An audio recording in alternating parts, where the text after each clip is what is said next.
Good evening. We are ready. We're going to call this meeting to order at 7:09. And I'd love to invite you to join me for the pledge.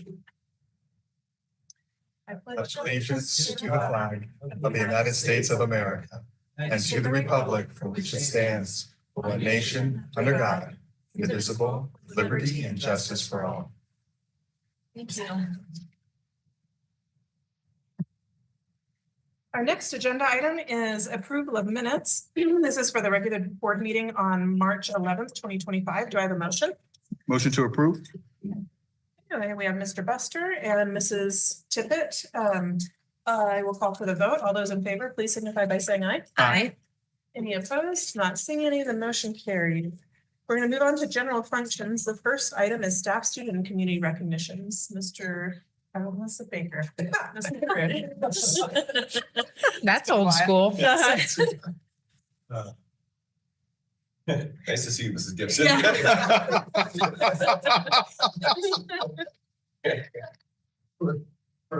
Probably do a disclaimer a little bit. Mrs. Pat and I are both running at about 80%, so give us both a little bit of grace. Thank you, President of the board.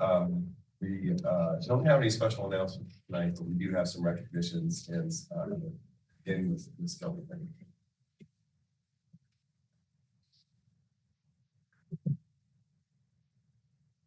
Trying to think really fast of what names I could say, but yeah, coming to mind. So I'm just going to go with President Pratt, Superintendent Carruth, and members of the board. I'd like to take a moment to recognize our student achievement teachers across the district. Their dedication and really meticulous planning have been instrumental in preparing for this year's state testing. As several testing windows open up this week and in the coming weeks, we'll have more that open up. These teachers ensure that all testing procedures are followed with precision while also creating a positive and supporting testing environment for students. Their efforts help students feel confident and ready to demonstrate their learning at the highest level. Bear with me, I'm just going to read their names just so I say it out loud. I want to acknowledge the following student achievement teachers for their hard work and commitment to student success. April Pierce, Jim Livingston, Gabe Gonzalez, Tori Ganhinhin, Libby Hayes, Lori Spees, Brianne Brace, Sharon Hodges-Owen, Stacy Cousins, Nicole DeJaneiro, Irene Sotelo, Aaron Raybuck, Angie Welch, Gretchen Stickney, Matt Penland, Amanda Cavarda, Andrea Villacana, Jean Peglow, Mindy Hoost, Faith Alva, Michelle Pangle, Kathy King, and last but not least, Angela Bustamante. I would also like to recognize two Savano teachers, Donald Reese and Amanda Galvan, for leading an unforgettable experience for 16 Savano 8th graders on their annual backpacking field trip. This 3-day, 2-night adventure in the Dragoon Mountains is a cherished Savano tradition that provides students with the opportunity to step away from technology, which we all know is hard, especially myself, challenge themselves physically and mentally, and build lifelong friendships. During their 12-mile round-trip hike, students set up their own tents, prepare meals together, and embrace the challenges of the wilderness, gaining resilience, independence, and personal growth along the way. Lastly, I would like to recognize the Vail School District Foundation for their generous support of literacy initiatives at Vail Virtual. Their commitment to fostering the love of reading is making a meaningful impact on our students at Vail Virtual. A special thank you goes out to Amy Hunter, our kindergarten and first grade teacher, who secured the grant to enhance reading engagement through school-wide reading challenges. Her work ensures that students remain connected to the school community and have the resources they need to thrive in a virtual world. Thank you. Thank you, Mrs. Pinkerton. Also, just from the district-wide perspective, recently the SARSEF, or Southern Arizona Science Fair, held its annual competition, and I got literally 2 pages of winners from our school district, and all of their names will be entered into the official minutes.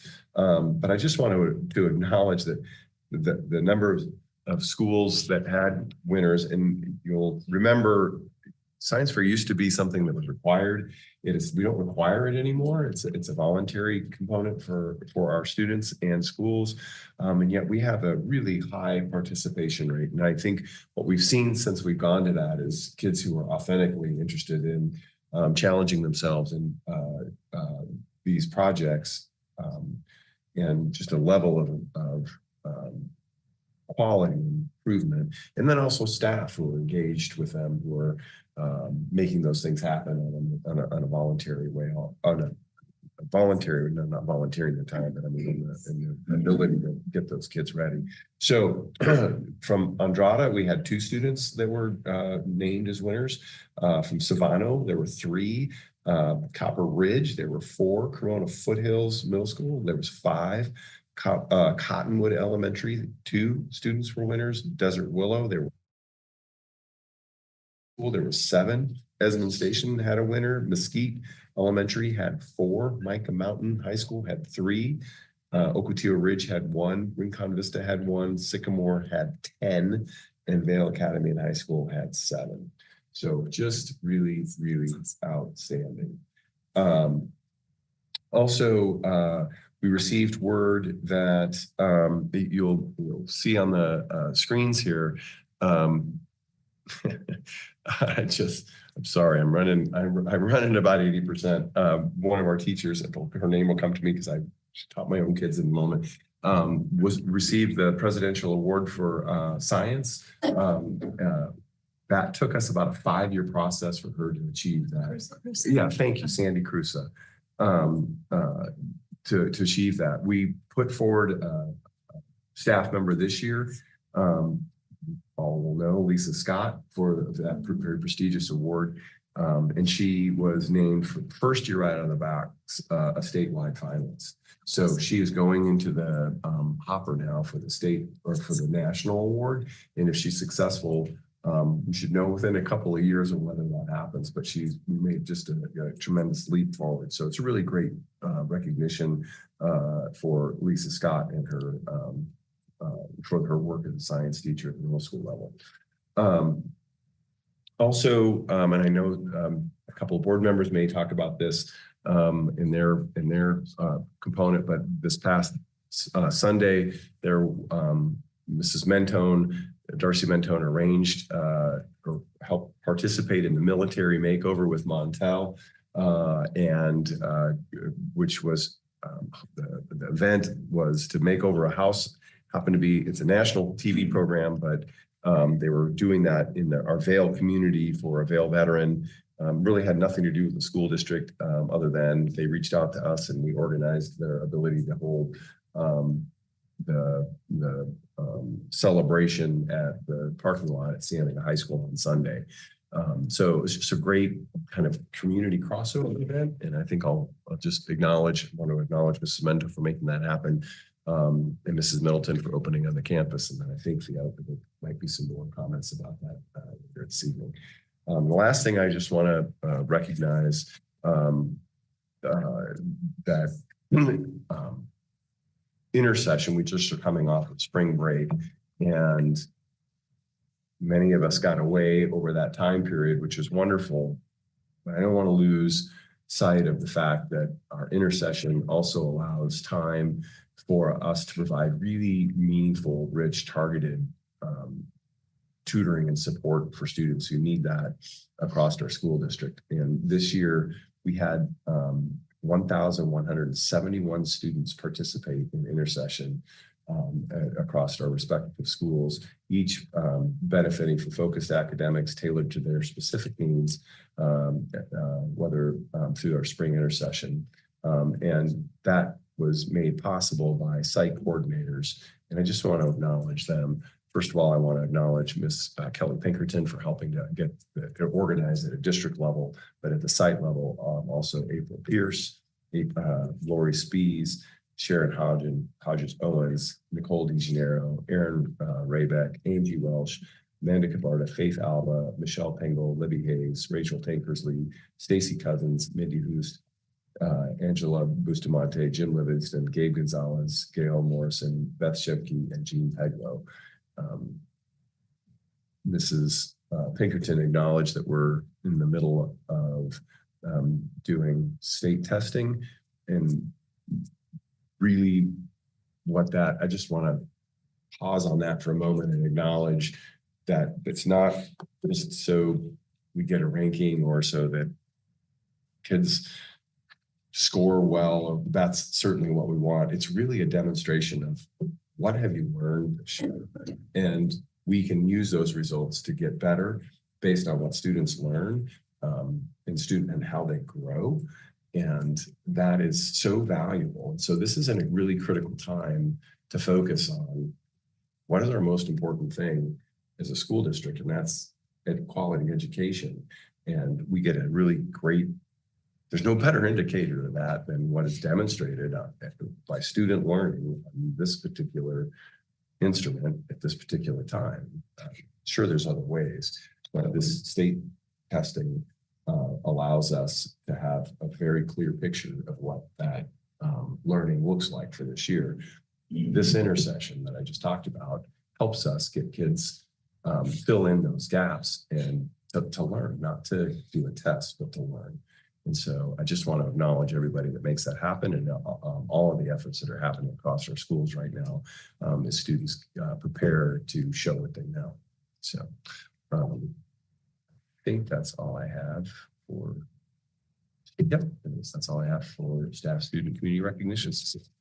Thank you, Mr. Kruth. Our next items are call to the public and acknowledgement of public requests to speak. At this time, we do not have any, and it doesn't look like we have anybody from the public here to speak. So we will move on to the correspondence and reports. Our first item is the superintendent's report. Mr. Kruth. Thank you, President Pratt, members of the board. I just want to call attention. I know I mentioned this in an email to the board earlier, but I actually have a professional development commitment at our next during our next board meeting date, which is, I believe, 10th, 8th. Thank you. So want to do one of two things will happen. I just want to communicate that. One, if we need to do a board meeting based on the business that's at hand, either Mrs. Penn or Mr. Carney can fill in for me. And if not, then if we can go a meeting without needing a meeting, that evening, we'll do that. So I just wanted to communicate that publicly. If who's in and why there isn't a board meeting that evening. So other than that, that's all I have for superintendent's report. Thank you. Our next item are board reports. Do any board members have a report they wish to share? Mr. Buster. Ladies first. Your hand was up. Oh, first. okay. You were Very good. faster on the draw. All right. Well, then, first and foremost, good evening, everyone. I had the privilege of attending the Pima County School District Board and Superintendent Collaborative meeting that was held at the Amphitheater School District on Monday. It was an enriching experience to join fellow board member Chris King, as well as Superintendent Caruth, and gathering with fellow educational leaders. The meeting provided an excellent platform for sharing insights and learning from other school districts across Pima County. The collaborative discussions emphasized the importance of partnerships and innovation in addressing the challenges and opportunities within our educational community. It was inspiring to witness the collective commitment to enhancing the quality education for all students in the region. This event underscored the value of collaboration and exchange of ideas among school districts, fostering a stronger and more unified path in education in Pima County. I look forward to applying the knowledge gained and continue to contribute to our shared mission of educational excellence. Beyond that, and a lot of fun over the weekend. So on behalf of our incredible Vail Unified School District and our extended community, I am privileged to present this report on an inspiring event that truly encapsulates the spirit of Vail. This past Sunday, we came together at the Cienega High School and the home of the Costo family to celebrate an extraordinary expression of service, resilience, unity, and family, a hallmark of our shared values. At the heart of this event was a tribute to Air Force veteran Matthew Costo, his wife Virginia, and the Costo family. Their remarkable journey has been nothing short of inspiring. Matt, who bravely overcame the loss of his leg in a motorcycle accident, and Virginia, a stage 4 cancer survivor in remission, are the living examples of courage and perseverance. Through the tremendous collaboration of Military Makeover with Montel Williams, or Commander Williams, the nonprofit Purple Heart Homes, and the dedication of nearly 100 volunteers from our community, the Costo family received a life-changing home renovation. This incredible effort not only addressed their accessibility needs, but also provided to them and their children with a safe, accessible, and comfortable home, reinforcing their belonging to our Vail family. This celebration and tireless work behind it were driven by the exceptional leadership of Darcy Mentone, Stacy Winstrig, and Cienega High School Principal Kim Middleton. Their collaborative vision ensured that the Costo family's sacrifices and resilience were honored in a meaningful and respectful way. Moreover, the generosity and commitment of our incredible community were on full display.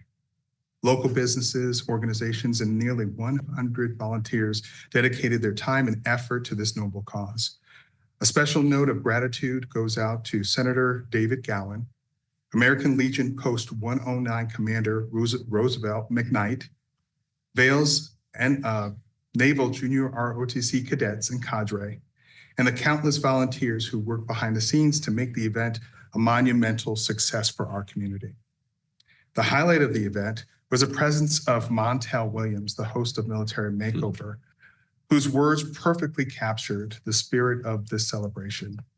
He specifically said it is inspiring to see our community come together like this, and that he had not seen that like in the years that he has been doing Military Makeover. I thought that was extraordinary to hear that from his mouth.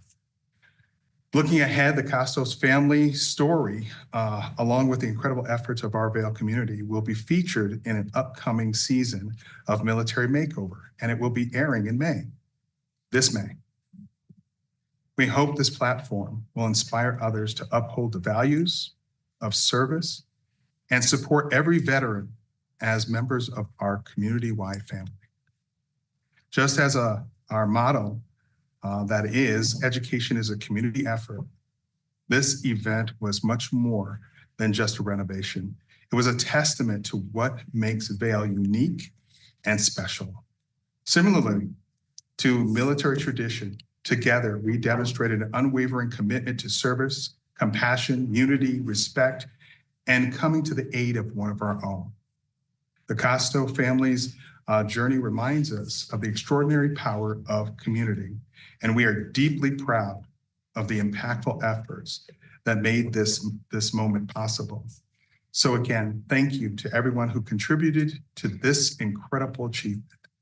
Let us continue to embody the values that makes our district a family and our community a home. Thank you. Thank you, Mr. Buster. Ms. Nichols, do you want to follow that? That's pretty awesome. Don't you think? Was it pretty awesome then? Yeah, it was. I just had the opportunity on Monday, first day back after 2 weeks spring break, to get on a couple of campuses and do a tour. Really want to thank the principal and assistant principal at Old Vail Middle School and our Vail Innovation Center leaders for being really brave and carving out some time first day back after break to spend with us when they were trying to get all of their chickens in a row with students back on campus. Just really a great opportunity to go and see the investments that we're making in to the different campuses come to life, and the different programs that are blooming and growing and morphing, everything coming together in remarkable ways on each individual and unique campus. I love doing the school tours, but really thought it was special for both groups to chime in on the first day after break. That's my report. Thank you, Mrs. Tippett. Ms. Anderson? Yeah, so I got to join Callie on that site tour, and so thanks to Julia and Courtney for at Old Vale. I think one of my favorite things there is every time we go there, we remember history of our school district. It's such a big thing where we've come from, and just to see that. And we talked about each of the buildings and the years they were built.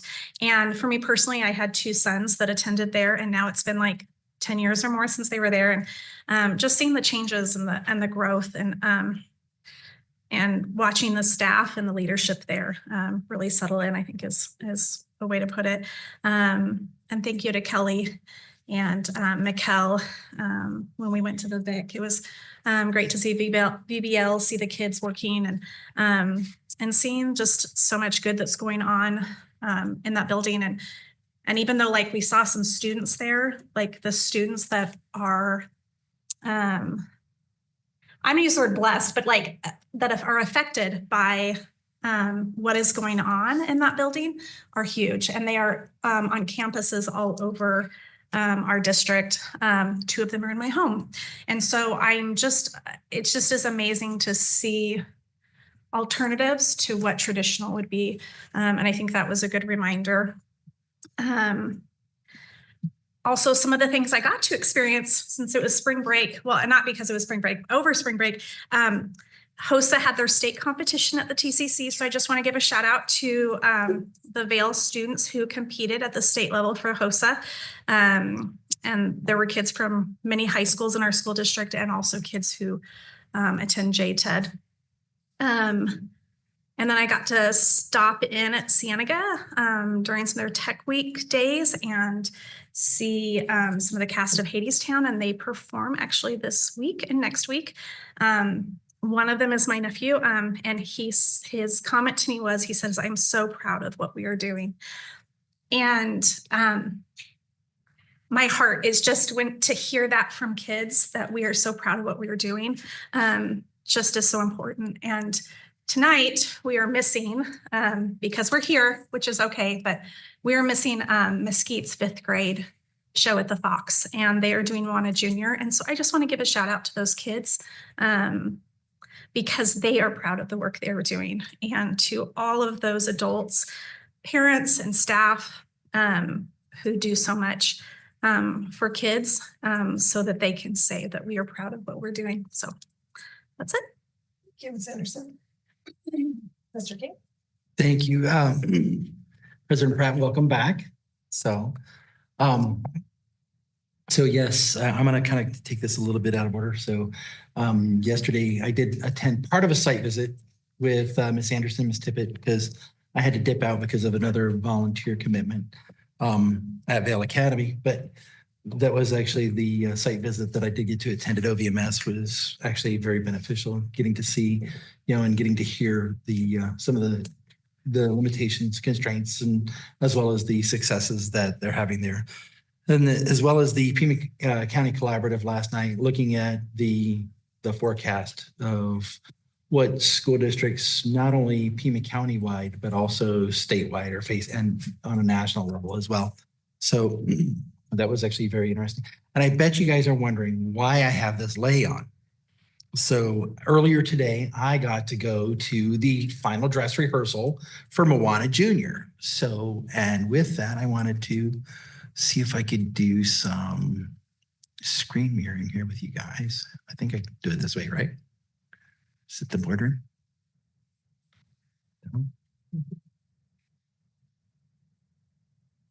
So these fabulous pictures here from the set. This is as we were getting here. So you can see over here on the left side, the kids were actually lining up, trying to get up on stage and everything else. So they did a really great job down there. So they're getting all set up there, back in the risers and everything. And, again, some of the little props that they use and everything else. If memory serves, parents built these props. So, and helped really do a lot of the work with this. So, and then I actually caught Rochelle completely off guard. So this is a good candid picture because she was focusing on the kids, and I said, Rochelle, and I snapped it right as she turned around. So I caught her. So, and I told her I was going to give her the shout out tonight when I got here. So but this is the cast. They weren't all in costume yet. So but you the background here. And you see Maui here. He did a great job today. He totally brought the energy for the character with him. So, and you see some of the kids there. You see Pua and Hey, as well as, some of the other characters there. And then there's Maui. He did a great job today. Was talking to his mom, and mom said he was totally nervous. I said he did great. So, and she thought so too. So, but that was my week. So, and getting to see this was really awesome. So. Well, I can't speak for all the board members, but I actually wasn't surprised to see you with a lei today. I didn't know why, but thank you. I've been out of town, but I do have just one that I wanted to share at the last meeting, but I wasn't here. At a second grade classroom at Esmond Station, and I just wanted to thank all the schools who invite us to come to Love a Reading Week. It's really one of my favorite things to do, to come and read to students. And I also want to recognize Ethan Hurley and Amy Castle for High School Choice. I know that happened right before spring break, but I was out of town for a meeting during the break. And then I also wanted to, I know others have already done it, but just to recognize Rochelle Port with Mesquite Drama. My plan had been to go today, but then we changed our plans and I was still out of town. So I know that she's just put a ton of work into this, as well as other adults. I know there's been a lot of parents who have volunteered as well. And so just a huge blessing for the students to be able to participate in that. So thank you. Mr. Buster. If I might, and I missed this piece of my report, I want to give accolades to Chris King. One of the things that's really rooted in military tradition is the challenge coin. And Mr. Chris King came up with this challenge coin specifically for the Vail Unified School District. And with that, he copiously, on a regular and consistent basis, gives these out as awards, atta boy, atta girls, or hey, you done well. And it's a direct representative of our district and the excellence that comes out of this district, just to say thank you for your service. And I had the honor and distinction to present this to Montel Williams at that event this Sunday. And I don't know if anybody knows, Montel served with great distinction, not only with the United States Navy as an enlisted member, but also with the Marines as an officer and a naval graduate. He served, I think, a total of almost 25 years in the service of our country before he became who Montel is today. So on behalf of the Vail Unified School District and every military member throughout our ranks, it was an honor to present this to him. And throughout the entire ceremony, which was kind of choked me up, he kept looking at it. He kept looking at it, and it was neat. And he'd look at me, and then he'd look at the coin, and he was just very, very proud to be here. What I like to call within the hallowed halls of the Vail Unified School District. But I think that served as that this community is sincere. We are who we say we are, and it's shown in every action that we do on a regular and consistent basis. So I just want to give accolades to Mr. King for bringing this about and allowing us the opportunity to use this as a mechanism to say, thank you for what you do each and every day. And the definition of integrity, doing the right thing, even when nobody's looking. So huge thanks to Mr. King and all of you. Thank you, Mr. Buster. I agree. Thank you. If there's no other comments, we'll move on to the consent agenda. All items listed below are consent matters and will be considered by one motion at this time. There will be no discussion of consent items. Any board member may remove an item from the consent agenda by request. All items not accepted and approved as part of the consent agenda will be considered individually. Are there any board members who wish to pull an item? Ms. Tippett? Yeah, I'd like to pull item N. Okay, we'll pull item N, retirement. Mr. Kruth? Thank you, President Pratt and members of the board. It's recommended to the Vail School District Governing Board approve all items on the consent agenda with the exception of item N as presented.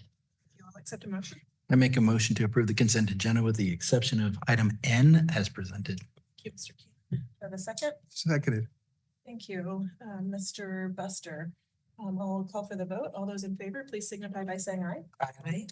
Any opposed? Not seeing any of the motion carries. Now we'll go on to item N. Mr. Group.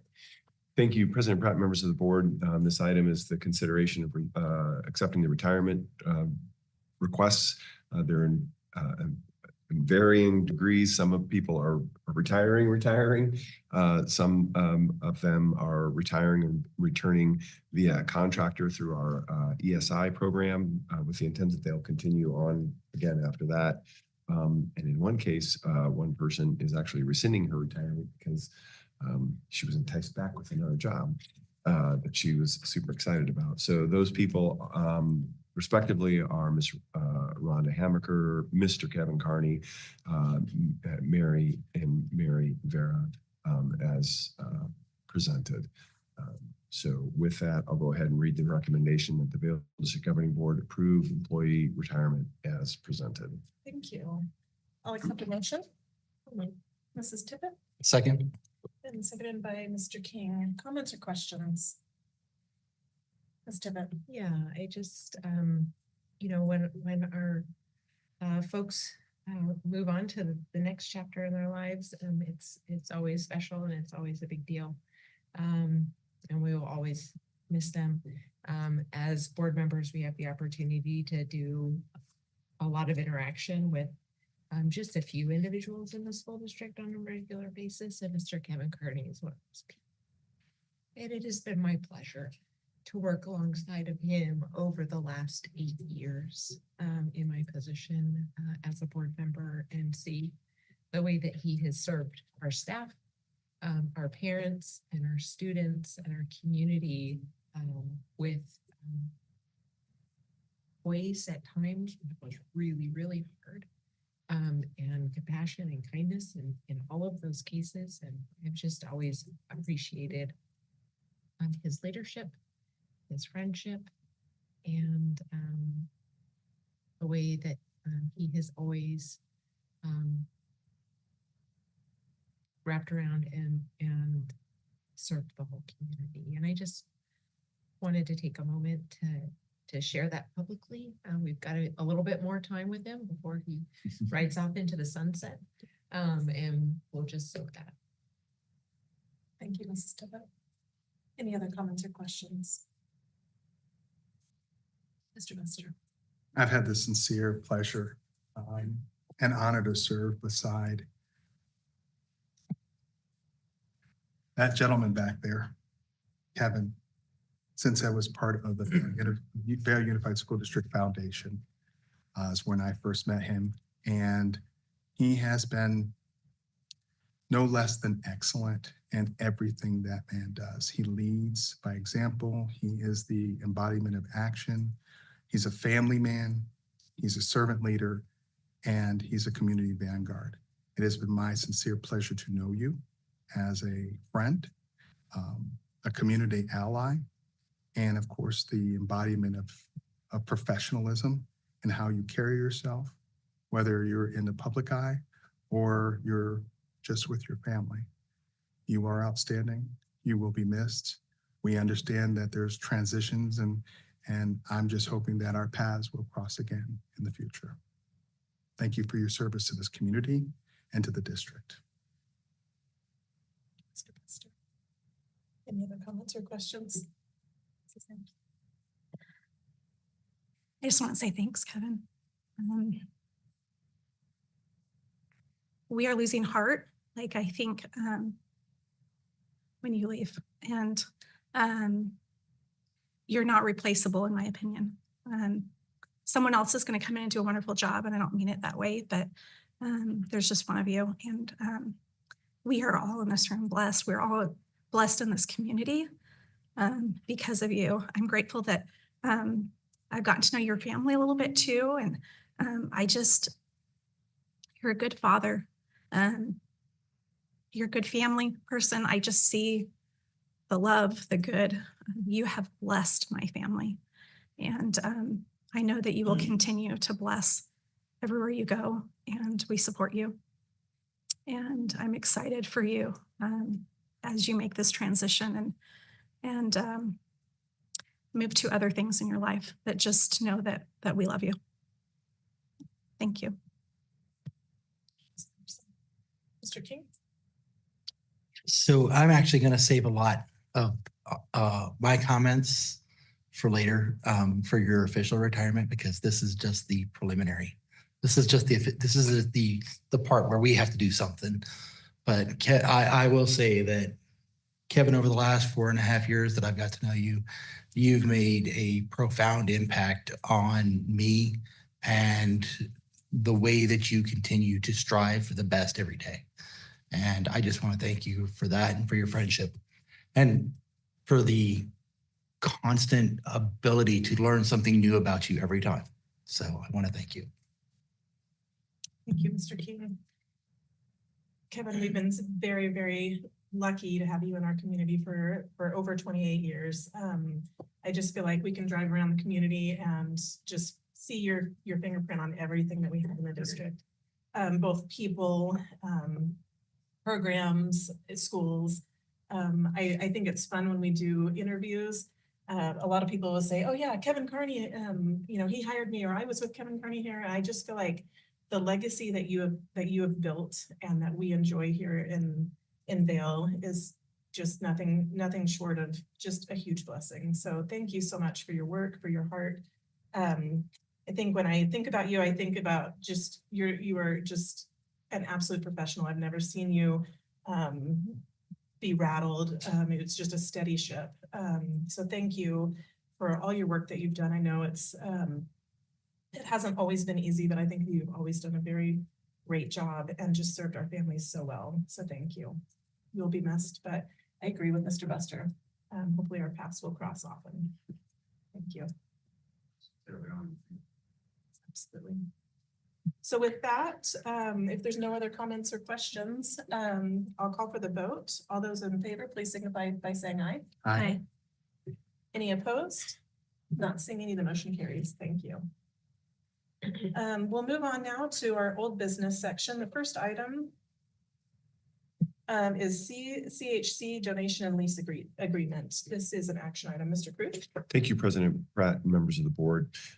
We studied this item at our last board meeting, but I'll do a quick overview of the background related to it again. First, I just want to begin by stating our motto in our school district is where education is a community effort. And part of that is opening our schools to their community. We have a long history of that practice. For many, many years, we were a one school district, and that school also served as a center for, as a gathering place for our community that was used by groups well beyond just the purpose of educating children during the day.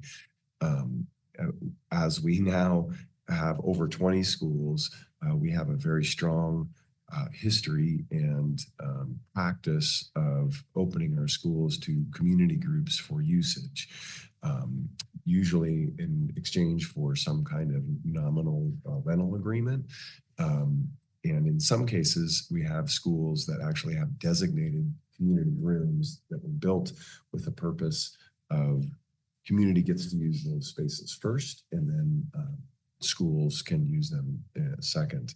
And that came about as part of the school design process because of the need and desire of that community to connect, that particular local community to connect with that school. In fact, we have those community rooms at Sycamore and Corona Foothills, Copper Ridge, and Rincon Vista Middle School. There's a wide variety from sports teams to scouts, to other to theater groups, to music groups, to people coming in and providing tutoring and all kinds of things to our students and young people. We also have a long history of our space being utilized and renting to churches. For many, many years, they're the only physical church building of 425 square miles was the Shrine of Santa Rita. and there was no other place. And so for churches to get a toehold, so to speak, they rent space from us. I believe we have at least 9 churches that are renting from us currently, generally on a Sunday, but they also may rent space from us during evenings for a variety of events. So all of those things go to say, as background to this particular item, because it's a bit unique. This is an agreement that we're working on with the Church of Jesus Christ of Latter-day Saints in the donation lease agreement referred to as CHC, to do a donation of the cost to build a classroom space that would be owned by the school district, and then leased back to CHC for the purpose of release time seminary for their programs during Monday through Friday daytime from 6 a.m. to 6 p.m. and then which the school district can utilize that space for other community events on weekends and evenings beyond that time period. The Release Time Seminary is a program by the LDS Church or Church of Jesus Christ of Latter-day Saints that is a national program. Locally, there are that I'm aware of, and others may be aware of other ones, but most recently, Marana School District entered into a similar agreement. Theirs was a little bit different. Rather than doing a donation and a lease back, the school district did a ground lease, and then the LDS Church came in and built a building. They own that building, but it's a long-term lease with the school district for the ground lease. In our conversations with the church, we preferred to be able to own the building itself and have that be district property. Frankly, no different than what we have at, I would say, the Corona Foothills, Sycamore space, and then with its primary usage being for a designated community group. So that's the agreement that's in front of you for consideration tonight. It's been thoroughly gone through by our legal counsel and the council of the church as well, to make sure that all proper laws are being followed, including those of the church, separation of church and state. And it would include a 10-year lease, which is the longest that we can enter into as a school district, with the clause that there be a second 10-year lease option at the conclusion of the first lease. At the end of that 20-year time period, unless a future school board and future superintendent determine that they want to enter into that, the building would simply be owned outright and be able to be used as the school district chooses. So it's a really, in my estimation, a win-win proposition. We have a large number of students who participate in release time seminary or in seminary classes, but are not able to do that in the release time component. They have to do that in the morning, very early in the morning. This will allow them to build that into their schedule at Cienega High School and make it a more normal part of their day by simply having one of their class periods be a free period, at which time they go to the seminary class. So anyway, bottom line, this fits well with our mission. It comes at no cost to the school district to be able to execute this. And at the end, the school district would own a new asset. The lease agreement, it does bind us to a 10-year lease agreement with an extension of another 10 years. And further, the we will collect some rental rate to cover the costs of utilities and internet, cleaning, and repair and those kinds of things. So the district will not be out of funds to be able to maintain that facility during the time period of the lease. So with that, I'll just go ahead and make the recommendation that the Vail School District Governing Board approve the CHC donation and lease agreement as presented. You all accept a motion? Motion to approve as presented. Mr. Foster? Have a second? Mrs. Tippett? Comments or questions? Ms. Tippett? I just appreciate the opportunity to have our legal counsel heavy on the representation and make sure that we dotted all the i's and crossed all of the t's and had the chance to sit with them and ask them our questions as well. And I'm looking forward to this opportunity for Vail students essentially. Thank you. Any other comments or questions? Ms. Anderson? President Burr isn't here, as I think he's waiting to hear, but just thank you. Thank you for the donation and look forward to the kids having this program available.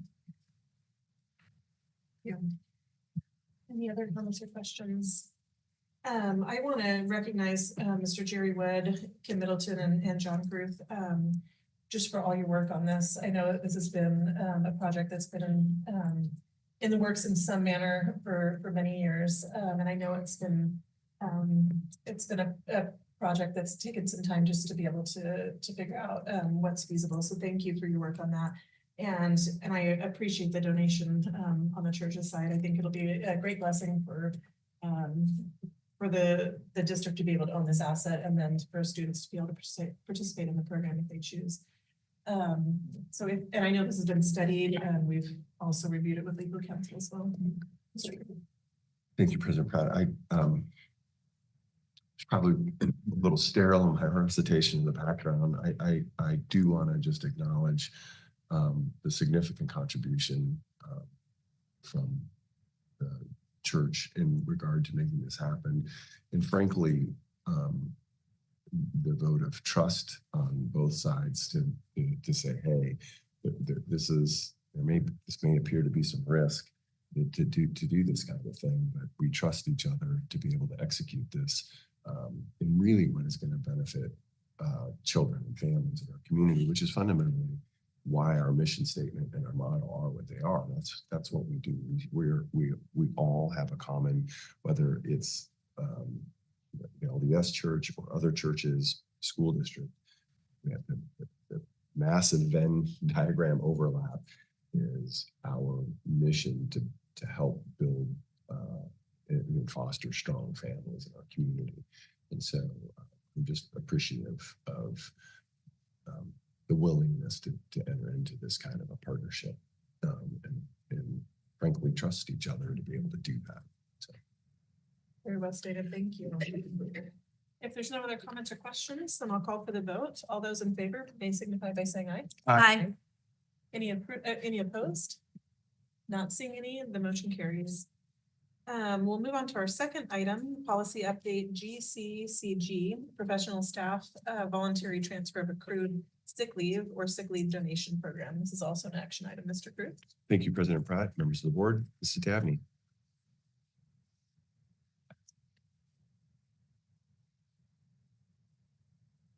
Thank you, President Pratt, Mr. Kruth, and members of the board. This item was studied at the last board meeting.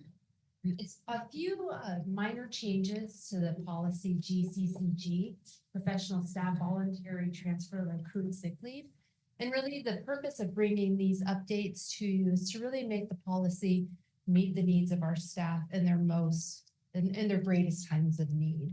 Often when we are talking about the sick leave donation and when an employee is eligible for short-term disability, it's because there's been some sort of catastrophic event that's occurred in their life. And really this update is to make those situations better for our staff and better for our employees. So that's really the purpose behind it. You have a red line version in the background information.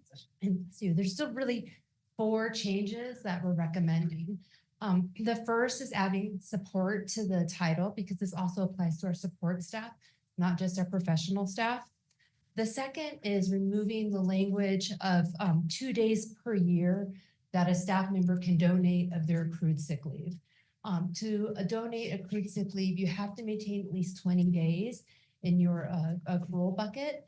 And with the policy, the way it's written now is a staff member can only donate 2 days per year. And we often have situations where there's a catastrophic accident or whatnot. We have staff members that have over 100 days that are accrued that they would like to donate more.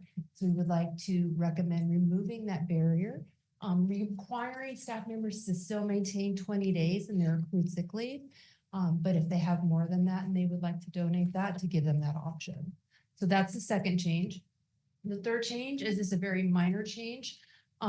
Oftentimes, if there's a surgical delivery, the recommended time that a mom is absent from work is 8 weeks. And right now the language in the policy says 6 weeks. So it's just adding that language. And then really the last piece, it deals with short-term disability. So right now, when we have an employee that's eligible for short-term disability, the way the policy is currently written is they can receive no other pay from the district, only what they receive from short-term disability, which is 66 1/3 of their salary. What this recommendation is saying is that they can still receive that 66 1/3% of their salary from short-term disability. But if they have accrued leave still in their accrual bucket, then we can backfill that to make them whole up to 100% of their salary. So that's really what the 4 changes are. We really believe that it's in the best interest of our employees in those really challenging times. And that's why we're bringing the recommendation to them. So with that, I'll go ahead and read the recommendation that the Vail School District Governing Board approve policy update to policy GCCG, professional staff volunteer transfers of accrued sick leave as presented. Okay, I'll accept a motion. I'll motion. Ms. Anderson? Second. Oh. Yeah. Comments or questions? Oh, Ms. Tippett and then Ms. Anderson. If we have a staff member, for example, who is in the middle of one of these kinds of situations, will this kind of open up a lever that they can go ahead and walk through, or are they still in like the old? Can they flip this switch and utilize these options? Question, Mr. Crew.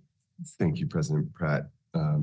Mrs. Tippett, Mrs. Dabney and her staff are bringing this to us primarily because we've been granting so many exceptions. This is functionally our practice now.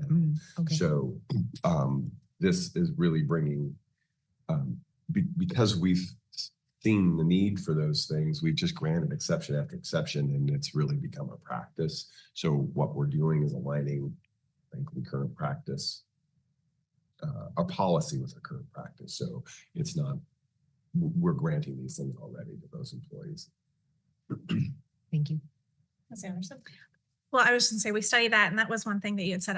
I'm grateful, like, that this is policy now, and like you say, you don't have to grant the exceptions, but I think this is so, it's just, anyway, I love this. Thank you.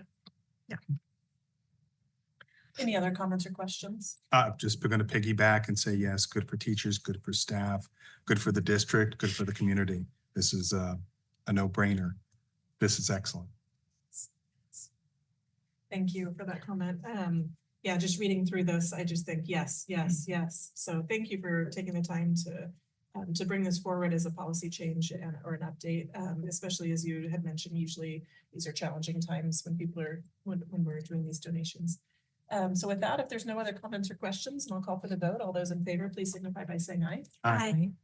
Any opposed? Not seeing any, the motion carries. Thank you.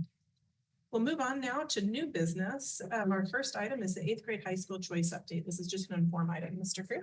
Thank you, President Pratt and members of the board. On the Friday before spring break, I think it was March 7th, concluded the 2025 high school choice selection process for our 8th graders. Mr. Hurley is going to just provide us an overview of how that went this year. And what we're anticipating for the coming year. Mr. Hurley. Mr. Pratt, and group members of the board. Good to see you guys again. Welcome back from break. I was very jealous of a lot of those Facebook posts. People did lots of fun things. And like Mrs. Pratt, I wasn't going to ask about the lake. I just assumed it was quite a story. High school choice is the time we do it. And I think it's really important for transparency and for all of us to hear about how it went and see how we're going to make improvements and what the status was. So just start off with a quick history. Empire High School opened in 2005. I think there's been 2 years since then when we haven't had a lottery. So there's been a lottery at Entrada before. There's been a lottery at Empire before. There's been a lot at Micah Mountain before. There's been a lottery at Vail Academy before. Every school other than Cienega has had a lottery at some point. This is our 9th year of doing our current high school choice process. Before that, it was kind of out at the sites, and we centralized it 9 years ago. So that's where we're at now. During that time, those last 9 years, we've averaged a little over 90% first choice placements. There's an asterisk next to that, and that in the last couple of years, families have learned that they're probably not going to get into Micah Mountain. So people may be choosing a more realistic first choice, but it's still the vast majority of families are getting their first choice. And just as a reminder that we prioritize families who live within the transportation zone. Legally, we have to place siblings in the same high school, and we are allowed by law to prioritize children of staff members. But those are the only prioritizations we make, so we don't make exceptions for special education needs or sports needs or because they really want that program. It's those 3 things, and those are all in statute that we're allowed to do. It's always important to remind why we do these things, right? What are the benefits? And it's important really to know that we have saved our district and our community tens of millions of dollars by not building 4 auto shops and 4 theaters and 4 basketball gyms. If you think about the high schools that all of us went to, we have built really unique high schools. And by building unique high schools, we've saved lots and lots of money. It also allows families, I had an 8th grader this year, so I got to go up for my 3rd time, have lots of talks about what do you want to be when you grow up and what are you interested in? And we know that in middle school and in elementary school, there really aren't that many choices in a kid's curriculum. And high school offers lots and lots of elective choices, particularly in CTE and college aspects. So it really allows families to have some of those really good conversations. I also have a student in college and an 11th grader that we're doing college tours, and it allows us practice in like, how will we make our choices? Do you remember how hard the high school choice was? And so when families fully invest in it, it does provide some really good benefits to them. And it uniquely meets the needs of lots of families. We can really focus on the fact that the number of families that want Micah Mountain right now, because that's the exciting thing. It's also important to remember that for about 15 years, everyone really wanted Empire. And that was the thing. But there are 100 families almost that live in the Micah Mountain zone that said, actually, there's a different school in Vail that's a better fit for my kid. They could have gotten a ticket into that school that people are trying to get into, and they said, that's not what's good for my kid. I think most of you know that this year will be sending my 3rd kid to my 3rd different school. It's not necessarily the easiest logistic thing for a family to do, but we don't offer 3 different dinners at home. We force them to stick with one, but it does really allow families to choose some great things. Just because your parents bought a house next to a high school doesn't mean that high school will meet your needs. Okay, and so what are the things? Is it automotive? Is it construction? Is it welding? What are the things that are really going to spark that excitement and connection in you? And so those are huge benefits that we have. There are challenges. Okay, the reality is what you're seeing up there is a whole bunch of numbers. But if we look just back over the last 9 years and said the years that everyone wanted this and everyone wanted that, we would need almost 1,600 seats for freshmen to give everyone what they want. So if you're looking for a future of how could we get 100% of the kids what they want, we would need about 1,600 freshman seats. We have never had more than 1,350, which means on our best day, there would be 250 empty seats somewhere. That's just really inefficient and expensive to have those things. The numbers down below show just the unpredictability of it.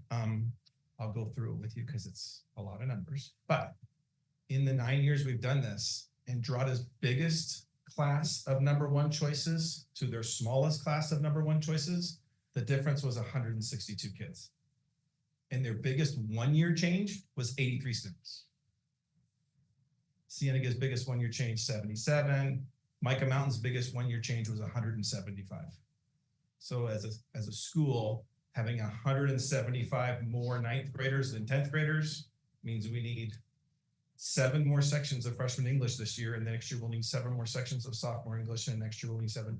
So as a system, we either need to create this huge, inefficient thing to give everyone what they want, or deal with the unfortunate reality that not everyone's going to get what they want.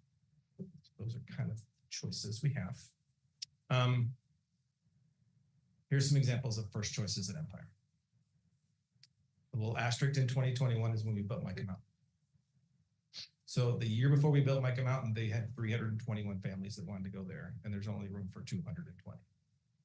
So 100 people didn't get their first choice before we built Micah Mountain. The irony is the first year we built Micah Mountain, Empire still had a lottery because more families wanted to go to Empire than wanted to go to Micah Mountain first year. But you can see there was a decline. And so had we made adjustments, we would have been really surprised this year when the number of first choices went up by 60. One of the great things our schools have, and they have the ability to do, last year, you can see was Empire's lowest number. Last year was the first year that I can remember in my time here, which is since before Empire's been here, when Empire took open enrollment. Because they had spaces, because they want a freshman class of 230. And so if the first choices in the lotteries only give you 210, you can open up to 20 spots. This year, there'll be no open enrollment students at Empire because all of the spots are coming from inside of the district. Endrada, very similar story. Endrada in 18-19 was 269 students. They can't fit that many.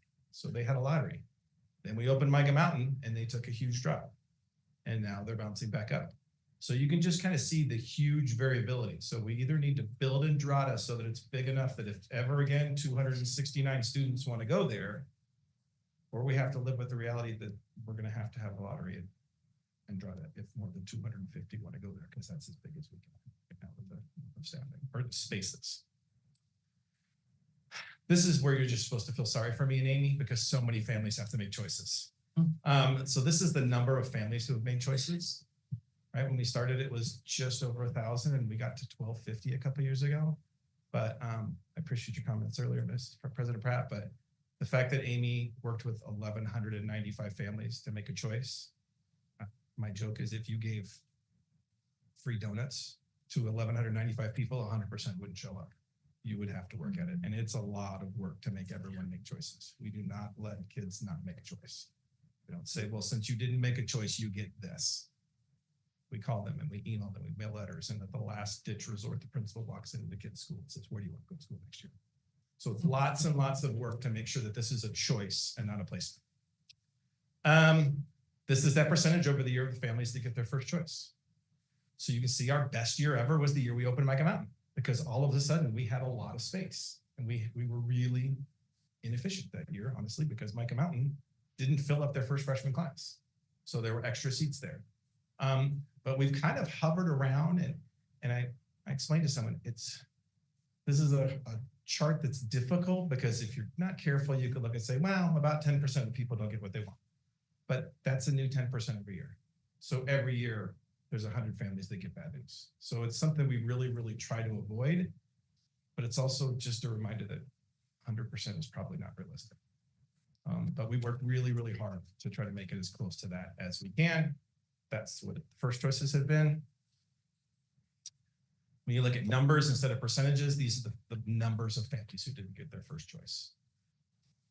You see 2021, we opened Micah Mountain, so that was the lowest. The next asterisk in 23-24, that was when we pulled together our transportation committee, because we started seeing, whoa, this went from 40 to 165. We have to address this. We pulled together a committee, looked at transportation zones, really tried to evaluate how can we make this happen. We saw a drop the next year, and then honestly this year, it seems like it's done. It dropped a little bit more the next year, and we were hoping there would be a trajectory where this year would go, and it didn't. It's flattened out, right? So what's even more concerning is when you look at like the actual spots that were in a lottery for families. So our first year that we opened Micah Mountain, it's red because Empire's red. There were about 180 families in the lottery for 137 spots. When 75% of the people get in a lottery, they understand it was a lottery and I had bad luck and I'm sorry it didn't work out.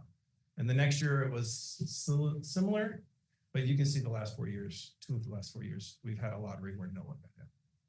So that's just really, in 2023, we saw it was a problem. So we did the transportation zones. It got a tiny bit better in 23, 24, and a tiny bit better in 24, 25.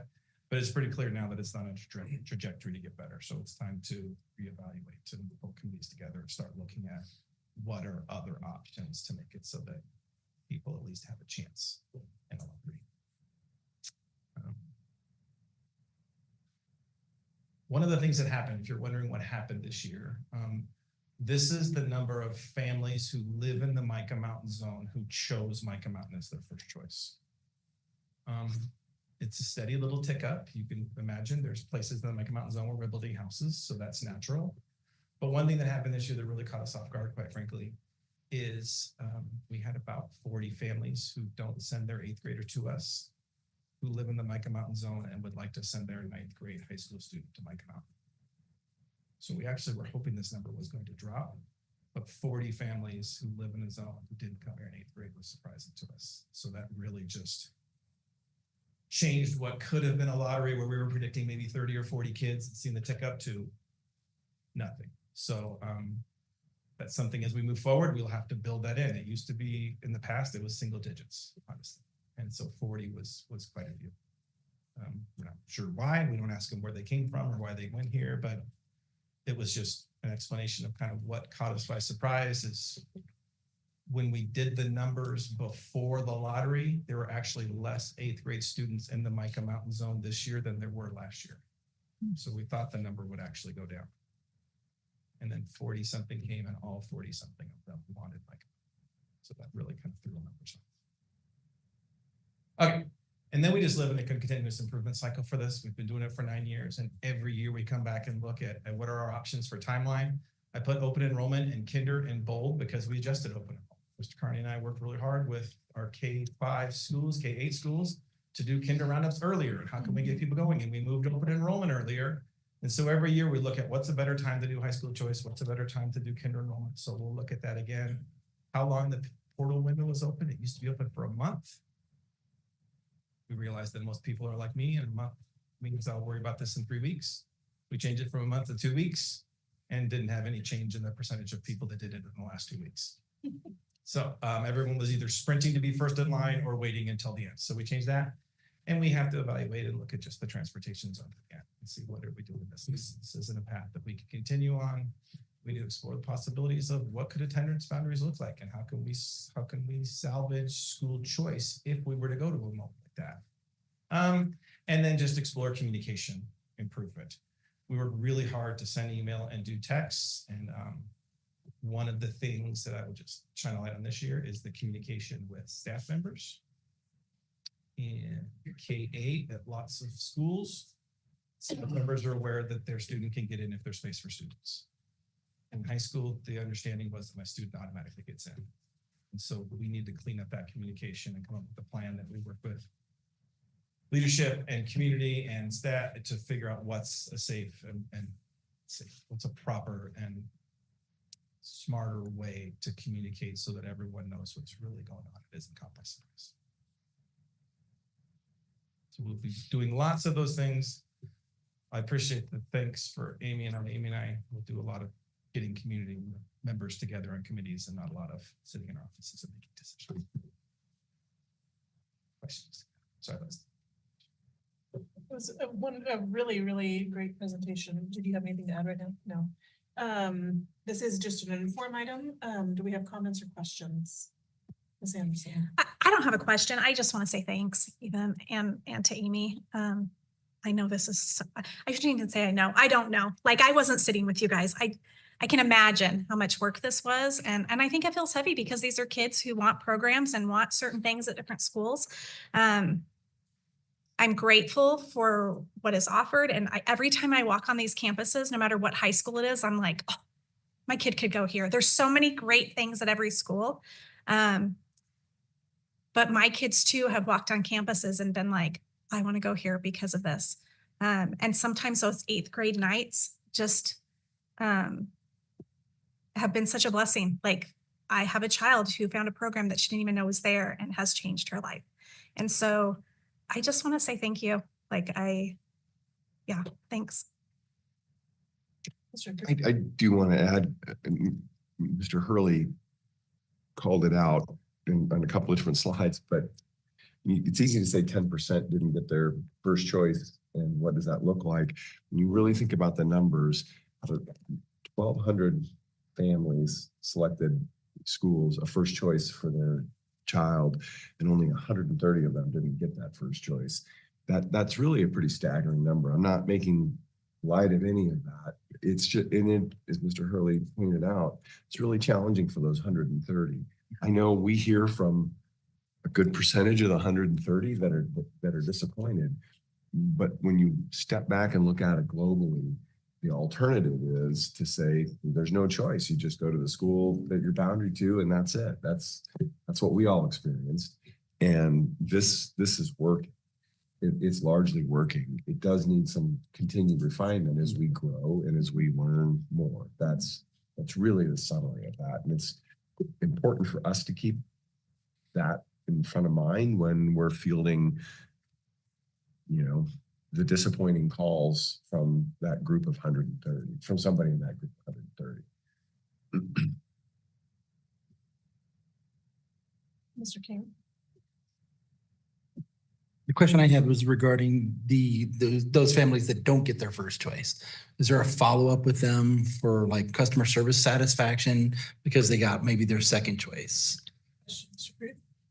Mr. Hurley. I would say to Mr.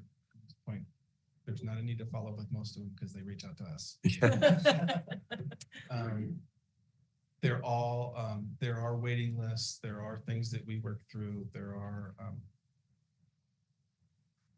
it's really hard because when you try to say, we keep it just black and white. Are you in the zone? Are you a sibling? Are you a staff member? They have stories that are true, which is like, but this is my kid needs culinary. My kid and it's, so there's not a way to explain if you really, really want a culinary, it's not anywhere else. So it's sometimes families say, I will tell you in the past, there have been families that we call 2 months later and say, hey, great news, a spot has opened up. And they're like, never mind, she's fine. She's happy where she is.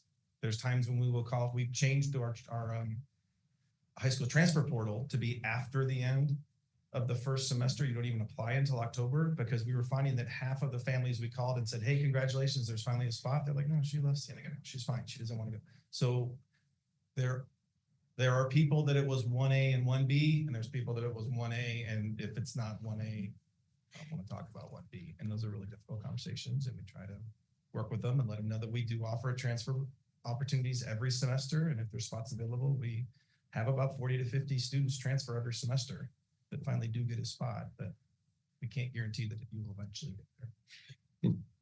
If I might add, Mr. King, to your question, there's also a realization and a learning process with families. When we talk about it as a choice, it's a choice. You get to select 3 choices for your first choice, your second choice, and your third choice. And so we talk about that on the front end. Don't choose those second and third choices as if, hey, I might go there. And to put that forward 4 years, many of our students are choosing to go to college. And you have to choose 1, 2, or 3, 4. And for a variety of reasons, that your choices may not work out. And you're having to go to your second, third, fourth choice. My daughter just applied to a very highly competitive graduate program to 12 of them. And she didn't get any of those choices. She's going to have to reapply again. And that's part of that, for better or worse, that's part of, that doesn't make somebody who's looking at their 14-year-old feel better in the moment. But with time, that's just a reality. You made a choice, you went through that thoughtful process. Here you are. What I can say, we're very mindful of the sensitivity and of the emotion of the situation as we interact with the parents about that, and are as careful and sympathetic as we can be. But there are choices, and you made 3 of them, and you get one of the 3. That is a tough reality, and even at that, we're down from 1,200 to 130 with, and not all of them are in that situation, but that's where the conversations are.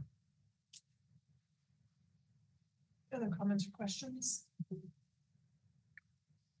I just want to say thank you. I know it always is a lot of work and a lot of hard conversations.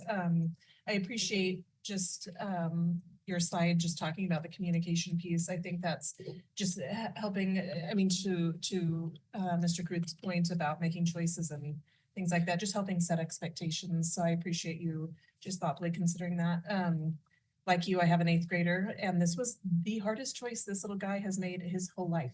I mean, we had the 2 weeks of open and, the window. We've been talking about this even prior to that. So this wasn't a surprise. He took every minute of that 2 weeks. And I even got the email from Miss Castle saying, the form 1 of, you have to make a choice. And I responded, I promise we will make a choice, but probably not till the last day. But he just spent so much time really considering it. And even that morning he was about to go to school, and I told him, Logan, you have to submit it. First of all, I'm not submitting it for you. I'm not going to take that on, but you have to submit it. He submitted it, and I got a text from him, I think I told you this, at noon, saying, I think I made the wrong choice.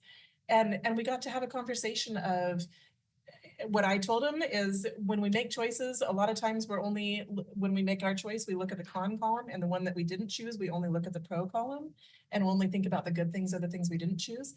And so we had those conversations. And then the funny thing is, we were on vacation last week, and I don't even remember what I was talking about. I was talking about something, and Logan said, Mom, sometimes in decisions, you only think about he literally just repeated back to me what I said.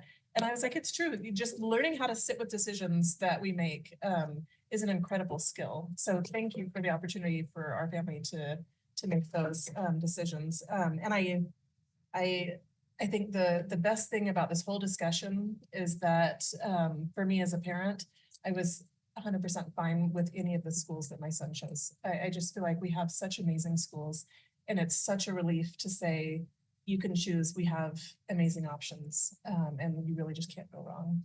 So for any of those 3 choices that students make, they'll have a great experience. So thank you for your work on that. If there's no other comments or questions, then we'll move on to our second item, RFP 25-008-29, Artificial Intelligence Tool for K-12. This is an action item, Mr. Kruth. Thank you, President Pratt. Board, Mr. Breen. Good evening, President Pratt, Mr. Cruz, members of the board. As you know, we've been investigating and working on AI and its effect on the education system and how that might affect us in Vail. And as we've been wrestling with that over the last couple of years, we wanted to make sure we were making a good decision that was going to be the right decision for our community, and maybe not necessarily what all the other school districts are doing. So as we were investigating this, we were looking for a tool that had some important elements. And some of those were that it was going to be useful for teachers, students, and the rest of our staff. And really importantly, that it was going to be something that was safe for our families and our students and our staff. So as we looked at that, I just wanted to highlight that we really looked at making sure this is something that was going to be a walled garden. Our data wasn't going to be used to feed anything or data mined or sold. It's everything that we looked at. We made sure that it was going to be property of Vail School District if we end any contracts with any vendors. So I just wanted to preface that with this. But what I'm bringing forward to you tonight is an RFP recommendation with the committee that we put together. They are recommending Magic School here. And the committee we put together was teachers, parents, site technology coordinators, principals, assistant principals, curriculum folks, directors. So this committee of 9 folks looked through 9 different products that vendors submitted through the RFP process, shortlisted that down to 5, which we demoed and saw presentations for. And during the several meetings that the committee had, like I mentioned, they ended up recommending Magic School. So we had a thorough review of all of these vendor submissions, and scores were done as per usual procedure with the RFP process, including the cost. And so tonight we are bringing that for you, and I'd love to answer any questions you might have, but otherwise I will let Mr. Caruth make the recommendation. Thank you, Mr. Breen. It's recommended that the Vail School District Governing Board award RFP 25-008-29 Artificial Intelligence AI Tools for K-12 Education to vendor Magic School as presented. Yeah, we'll accept a motion. Motion to approve as presented. Mr. Lester, Second. second from Ms. Anderson. Comments or questions? Ms. Tippett, sorry, and then Mr. Lester. As we look at this tool, something that could feel very new for grown-ups, for families, and definitely for kids. As you looked through, as the committee looked through the lens, like what are some of like the hot spots or like big things that we needed in place to be able to go forward with that tool? Great question, Mr. Caruth. Mr. Breen. Yeah, Mrs. Pratt, Mr. Caruth, Mrs. Tippett. Yeah, I'd love to answer that question. When we were, as we've been going through this research over the last couple of years, we've been engaging with our teachers a lot, looking at what their needs are, investigating what other school districts have been doing. And then so part of that was sort of the research and investigation to see what they might need. And then as we're moving forward, what we're really looking at is implementing in a slow way that's going to meet the needs of our principals, our sites, our teachers, our students, and then obviously communicating out with our parents and families. What's some of those things that we maybe have been hot topics at first? Very much the thing was the plagiarism and the cheating. And so how do we address that? And maybe whether we bring a tool to the table or not, something like that needs to be addressed with how we're doing instruction, the questions we're asking with assignments, and maybe making some adjustments there. But I think as people started to get past some of those plagiarism concerns, people started to see some of those really engaging benefits that AI can offer, not just efficiencies for our teachers and staff, but really preparing our students for the future in a world where they're going to be engaging with these types of tools regularly. And so that was another thing we talked about, was how do we prepare this for our students for something like this in a thoughtful way. And even though we're bringing this recommendation to you guys tonight, myself and Mrs. Penn have been working very closely together on how do we tie this into curriculum and student learning in a thoughtful and meaningful way, where everybody can be comfortable with this process. So there's still a lot of work to do in terms of implementation plans and rolling out. Even so, we don't have any intention to just fire it up tomorrow or something. I don't know if I answered all your questions there. I think pretty much just one follow-up. What kind of tools does it have in place around student privacy and protecting kiddos who are interfacing with the tool? Yeah, Mrs. Pratt, Mr. Caruth, Mrs. Tippett. That's a great question. Like I had mentioned at the beginning, the privacy piece was very important to us. So in terms of safety and privacy, it has all the data privacy components we were looking for in terms of COPPA, FERPA, GDPR, SOC 2, all those sort of compliance measures we were looking for. So it checks all those boxes, which is really important. We want to make sure that teachers know that their data is safe and that they're keeping their students safe. But beyond that, just at a basic student safety level, this tool has the ability to flag teachers and administrators if there's concerns about student safety or their interact and may share information that would be concerning. So there's a lot of transparency in the tool where we can actually see how students are engaging with it, and if there are any concerns, we can address those. immediately, just like we have a lot of transparency with some of our other filters and things like that. We can see what's happening within the tool and how our students are engaging with it. And Mr. Breen, the tool is also filtered. It's so if you can't search for anything, it won't. I mean, I think that's I mean, you're making the data privacy pieces. I mean, you mentioned filtered, but I mean, I just think if anybody's for your question, if you use a non-walled garden like a Chat GPT, it's not filtered. So this is also filtered for content. Correct. Yeah. Thank you. Thank you. Mr. Buster? I'm glad that we took our time and vetted not only different mechanisms that were form, fit, and function for the district, but it was a community effort. You brought members of the community to be a part of this effort. And I say that because artificial intelligence, machine learning is not going away, not anytime soon.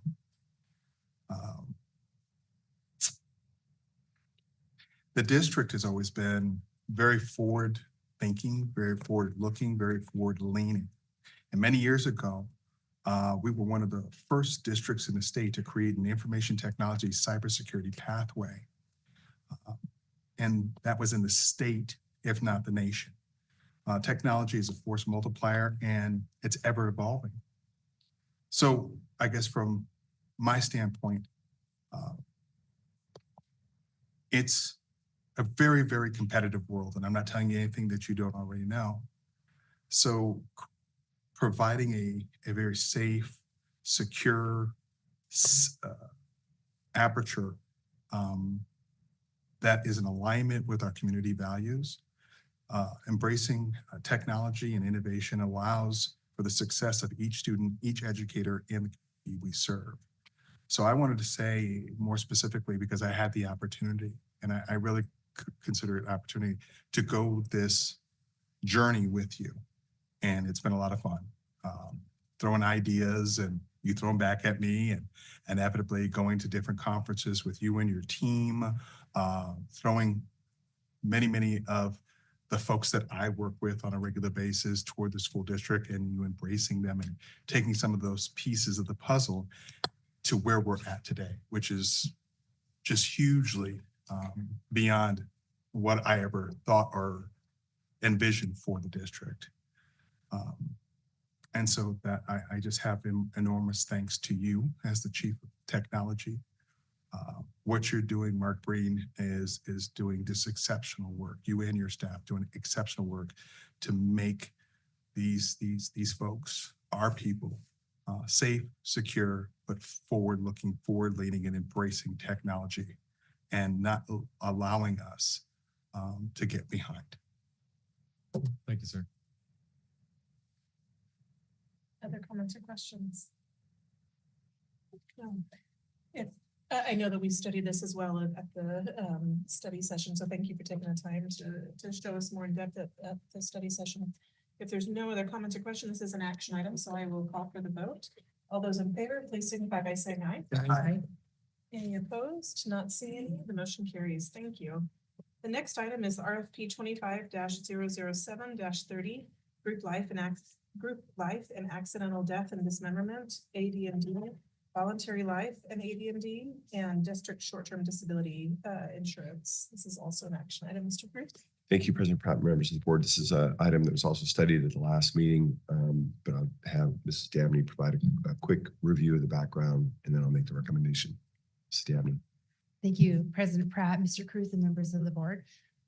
We currently have Oaks Incorporated as our district provider or district vendor for our district life policy, also our accidental death and dismemberment policy. And we've had them since 2020. So every 5 years we have to go out to RFP. So it's time to go out to RFP. So we had a committee made up of 9 individuals. We had individuals from our benefit steering committee. They're really familiar kind of with the benefit offerings that we have as a district. And then several members of our HR benefit staff meet to look at the different proposals that were submitted. We received 7 proposals, and really Oaks Incorporated came back in as the strongest proposal for us. Really great offerings in terms of not just the premium, the price, but also some of the different very specific options for the different types of life insurances that are available for our employees. They also have some really great voluntary products that employees can elect, including identity theft. That was something we've not offered before. And Oaks came back with a really competitive offering for that voluntary benefit if employees would like, only $6.99 a month for an individual and $10.99 a month for a family, which is pretty good. So our committee scored all of the submissions and Oaks came out on top. And the great news, we usually don't get news like this, but they actually came out with better pricing than what we currently have with the same company. So it's not a huge reduction, but it is a reduction, $3,278. So a little bit of a premium decrease, which we don't typically see in the insurance world. So really happy with that. So that's the gist of it. Thank you, Mrs. Dabney. For some reason, there's a glitch on mine, so I'm going to read the action off of Mrs. Peterson's computer here. It's recommended that the Vail School District Governing Board award RFP 25-007-30 Group Life AD&D, Voluntary Life AD&D, and District Short-Term Disability STD Insurance and Identity Theft Protection Insurance to the vendor Oaks for a one-year term with the option to renew for 4 consecutive terms thereafter as presented. You all accept a motion? A motion. Mrs. Anderson? Second. Seconded by Mr. Keating. Comments or questions? No? Just Mr. Buster? great work. We're taking care of our people at a discount. How can you beat that? Agreed. I feel like that could be a commercial. Like it. With Mr. Bowser.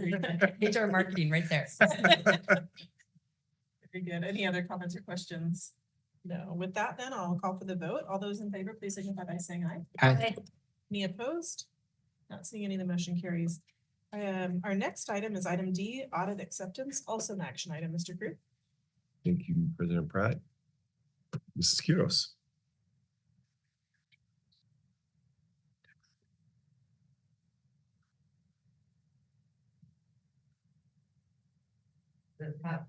Members of the board. Tonight before you in the board packet, you have all of the results of our 2023-24 audit. As you know, we had to go through this process last year to bring forward for a roll call vote, so we're not sure with that, but we are late again in having those audits prepared, and that's again because we've had those difficulties of the reconciliations in the county school superintendent's office. We did get these audits done by March 10th. It's still beyond the deadline of December 30th, but not as bad as what we were the year before.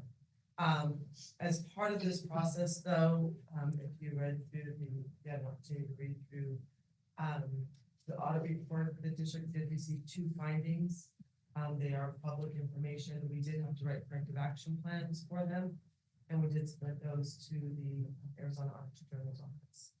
Within those corrective action plans, we just explained in detail what Vail School District, my staff has done, working alongside the county treasurer's office and working with the County School Superintendent's office. We explained the time frame in which we worked on this project for fiscal year 24 and what we're doing in the current fiscal year for 25, which we are working with the County School Superintendent's office. They have now assigned a couple of accountants on their staff that are working with the school district, and it's because I think we're pretty persistent about expecting them to help us. And we're also working with the county treasurer where we have access to the finance reports to help us in our reconciliation process. We are making sure that on the 15th of every month, we are doing the reconciliation, whether they're finished or not. We're pulling reports that we have access to. So in doing that, you know that we had applied for going on our own, separating from the County Superintendent's office. We put together a plan and we submitted it to the Department of Education, and we submitted it to the Arizona Auditor General's office with the approval of the County School Superintendent's office and the County Treasurer's office. Once all of these audit reports were complete, they were sent to the Arizona Auditor General's office. They have contacted me last week and let me know that they have our accounting plan. They have all of our audit reports. They're going to start their review. So we will have to wait for them. That's that next step for us to see if they're going to allow us to go on our own, which would help with some of this reconciliation issue that we're experiencing, the delay in it. We're hopeful that it'll go through. We've provided a very detailed explanation of what we're doing, what steps we're taking as a school district to ensure that we are continuing to reconcile our accounts, making sure that we are communicating on a regular basis with the Pima County School Superintendent's Office and with the Treasurer's Office. So I will keep you informed as we hear anything, but I'm very hopeful that it's going to go through. Also on the audit, there's several findings that are there. That's very normal. It's not out of the ordinary. The things that we experienced that were the two findings for the delay in getting the audit completed. So with that, I'll go ahead and make the recommendation that the Vail School District Governing Board accept the roll call vote, the 2024 audit issued on March 10th, 2025 for the fiscal year 2023-2024 as presented. Thank you. And I'll accept a motion.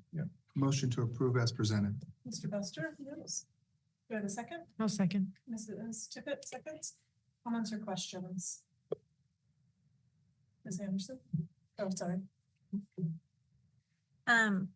So first, my question, but then you answered it, was about, when can we submit to do this ourselves? But when would that be? I just want to make sure. So this next year that we're currently in needs to be done. And then if we find out that we're approved, it would be the next fiscal year. So we're just like one away potentially. Is that what I'm understanding? So clarifying that it'll start the fiscal year 25-26, right? Yeah. Mrs. Quiros. Senator Pratt, Mr. Cruz, members of the board, yes, that is correct. Okay. Start July 1st, 2025. I see some excitement in your eyes. Can you say that? And there's a lot of work, but it'll be worth it. Absolutely. Thank you, Mr. Buster. And piggyback, just to be 100% clear, because I know this has been a situation in progress, that we feel, and I try to stay away from feel, that they will approve it, but on when, it won't be, they're going to approve this process next year. Mr. Cruz. Yeah, thank you, Mrs. Quiros. President Pratt, Mr. Cruz, members of the board. I don't know when that date will be, but after the Arizona Auditor General's office reviews that report, if they approve it, then it has to go to the State Board of Education.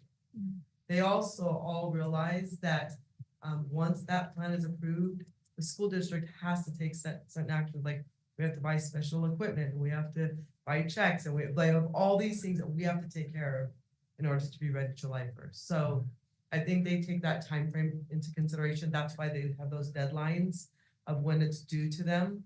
And so we met those deadlines, and then getting the audit was the next step. So they recognize that there was a timeline for this, and I would hope that by the end of next month that we would hear something. I do have the contact information, so I will be reaching out when I return just to see if there's any questions that they have, if there's anything that we can do to help them with this process. Excellent.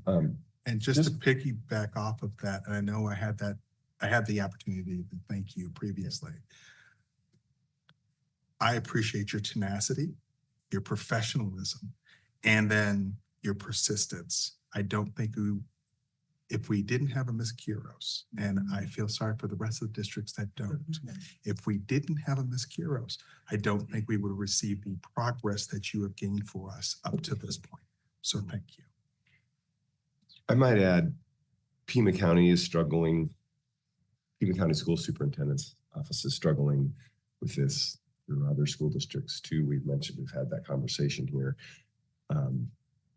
We aren't the only county where there's difficulties at the financial side of the county school superintendents, and Maricopa County in particular is also really struggling, obviously much larger and many more school districts. So I make that statement to also help answer your first question as the Auditor General. They're aware that there are challenges in other counties with the same process that are messing up other school districts. And so they're not people you want to play poker with. They hold a really good poker face, so they're just going to give you a pat answer. But there is awareness that this isn't an isolated issue. With the Vail School District in the Pima County School Superintendent's Office, this is an unfortunate, it's becoming a more persistent issue across the state, in particular, something that's plaguing two of the largest counties. Ms. Tippett. If the Vail School District were to move to our own process, working directly with the Pima County Treasurer's Office, would that kind of alleviation to the superintendent's office kind of help the superintendent's office get through their workload? Good question. Mr. Cruz.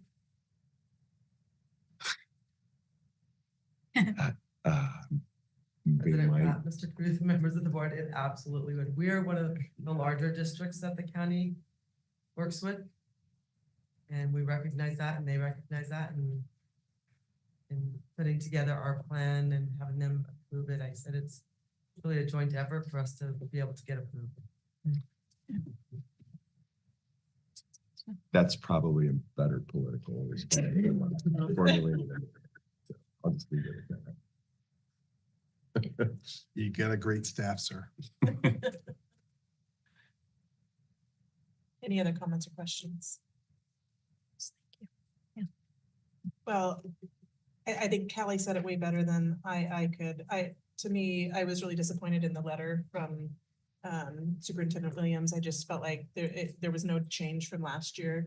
And then a statement that he accepts full responsibility, but there's nothing that he can accept. The way it's borne by the school district and really the taxpayers in our district. So, and I think the only reason that we're talking about this now rather than in the fall or much later is only because of Ms. Quiros and your team pushing this cart uphill on your own. So thank you so much for your work on this.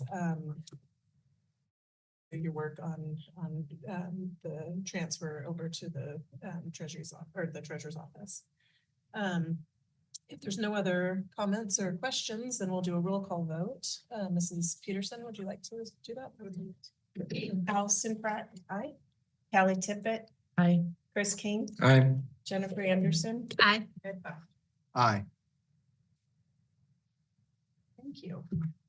Our last item in this section is information regarding the ongoing FY 2026 budget development, also a study item. Mr. Cruz.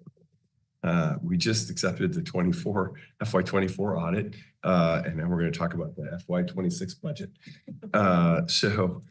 This is a study item. This is the time of year when we're in budget development for the next fiscal year. We often spend time in study sessions reviewing significant background. Frankly, it would just take too long in a regular session. Those things include what our enrollment looks like, our enrollment growth, what we know might be an increase in base support level for revenue, what impact we might have related to that enrollment growth, if there is enrollment growth, what positions are needed to help cover that growth, impact of increases on benefits, and then what consideration for cost of living increases. So we're considering all of those things at this time in that budget development process. This is going to be an ongoing process into June. And frankly, the first board meeting in July will be until then that the board will take action on adopting the proposed budget.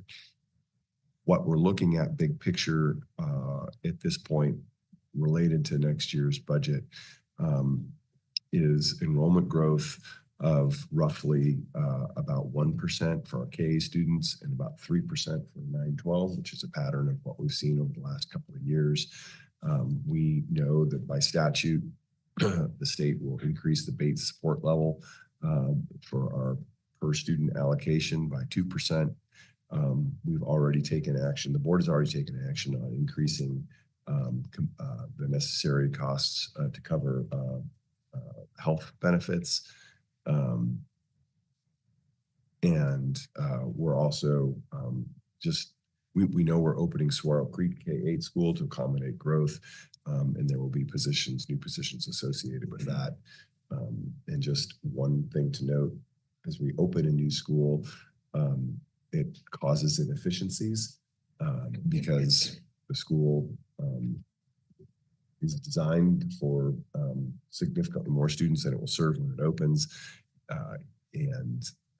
which will generate the revenue needed to cover all of those positions. And when we first open, it won't have that, yet we'll still need custodians to cover the building, front office staff, a principal, those kinds of positions that are there regardless of the size. So we're going to be a little bit inefficient in every year that we open a new school. So I'd say those are, just general factors as we approach next year's budget and consideration. That said, we remain on solid footing as we plan. I would say the other component of next year's budget is that over the last several years, I'm gonna have to wrap this up soon. We've received one-time funding from the state, and that funding is no longer in place.